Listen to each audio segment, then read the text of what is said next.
Hey everybody, welcome back to the channel. Today we're taking a look at a full trophy guide and roadmap for God of War 2018. This is the PlayStation 4 version of the new God of War game. This is one of the best games that came out on the PS4. It's so exciting to be making a trophy guide for this game. It's an awesome game. If you haven't checked it out already, you absolutely should. It's included in the PlayStation Plus collection on the PlayStation 5 that is coming out in November 2020, hence why we're doing this. I'm actually making guides for every single one of those 20 games that are included in the PlayStation Plus collection. So you'll be able to find those all on the channel as well. This one's about God of War. Let's dive in and take a look at it.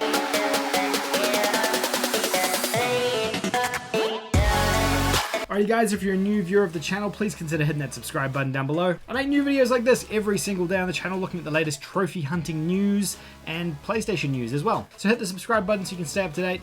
Today we're looking at God of War. This is the reimagining version of God of War, I guess you would call it. You don't need to have played the previous God of War games to get enjoyment out of this one. You can just pick this one up and enjoy it. I know it's kind of a sequel, but kind of a reboot at the same time. There are some elements from the original in there, but they're mostly fan service, so I wouldn't worry too much about that. In this video here though, we will be doing a complete spoiler-free trophy guide, so we won't be going into any spoiler details of the game.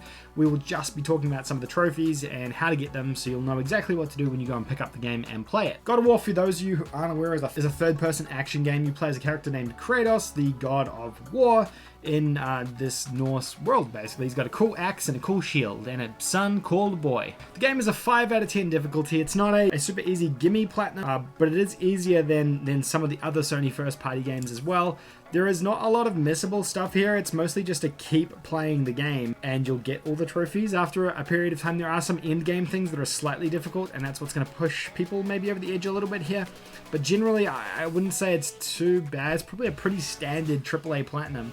If you're looking for like a standard AAA platinum, I think this is it. It's going to take you around 50 or so hours to complete. Remember, it is a semi-open world. There's a lot of stuff to do. There is main quests, side quests, all sorts of stuff. Keep that in mind, it's going to take you a decent amount of time. There are no online trophies, no missable trophies, no difficulty trophies, and it only requires one playthrough. It's a perfect trophy list. It's pretty much a perfect trophy game. In fact, that's another video. That's another video idea. We have 37 total trophies in this game, split between 5 golds, 9 silvers, 22 bronze, and 1 platinum trophy. These are split between upgrades, collectibles, story, side quest, and exploration, misc, and combat. Majority of the trophies here are for story-related stuff that's not missable, and doing side quests in the game as well as getting a bunch of collectibles that you might have missed over there. A bunch of weapon upgrade trophies too, associated with upgrading your equipment, armor, weapons, and boys' weapons.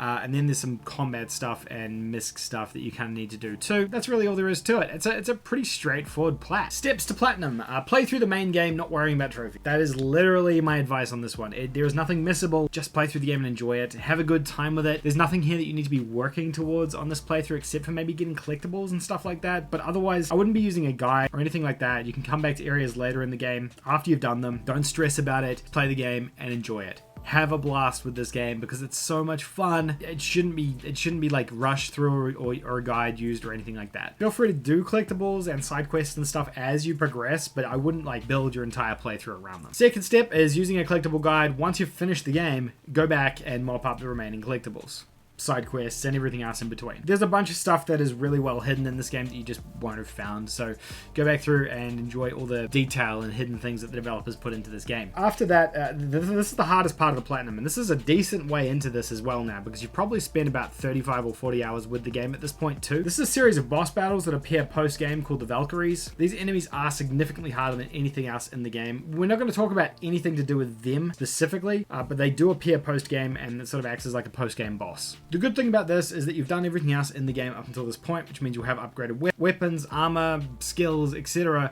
that you can use to finish these guys off. There's also a series of trials that you'll need to do in one of the realms as well, so you can go back through and do those at this point too. You might even want to do the trial first. I should have probably written that in the guide. You'll get better equipment for doing that, so you'll be more equipped or more well equipped for fighting the Valkyries as well. We won't talk about those any further because I don't want to ruin anything in the game. Notable trophies. There's 3 here and they're all associated with collectibles. These are the 3 3 trophies that people had the most trouble with. It's for collecting the ravens, collecting all the artifacts, and using the treasure map to find all the dig spots. These are just 3 different types of collectibles in the game. I'm guessing it's because people didn't want to go back through the game and find all the collectibles post-game. Maybe they had such a good time with the game, they just didn't want to revisit it and do any of that extra stuff. I know that I sit in that camp of people who had such a blast with the game, I just didn't feel like going back and getting the platinum trophy. So I'm sure there's other people who are in a similar situation to me.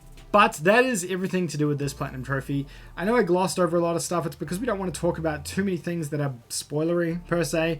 And realistically, there's like not much to it either. I know the trophy list is kind of big and 50 hours and a 5 out of 10 difficulty seems kind of scary. But the reality is there's nothing missable in here. And the majority of the stuff in here is just for playing through the game and having a good time with it. They'll all pop kind of naturally. And then you have to do a little bit of cleanup with side quests and collectibles. And that's it. There's really not much more to it than that. Hopefully you found this guide helpful. If you did, let me know in the comment section down below. Don't forget to give a thumbs up as well, of course. If you're playing this game through November 2020 as part of that PlayStation Plus collection on PS5, I believe there are enhancements to this game on PS5, so let me know how you get on with those. And maybe you've already played the game and you have some tips and tricks you can let the community know about down in the comment section down below. If you're a new viewer of the channel, please consider subscribing, and I'll see you all in the next video. Thank you so much for watching. Bye.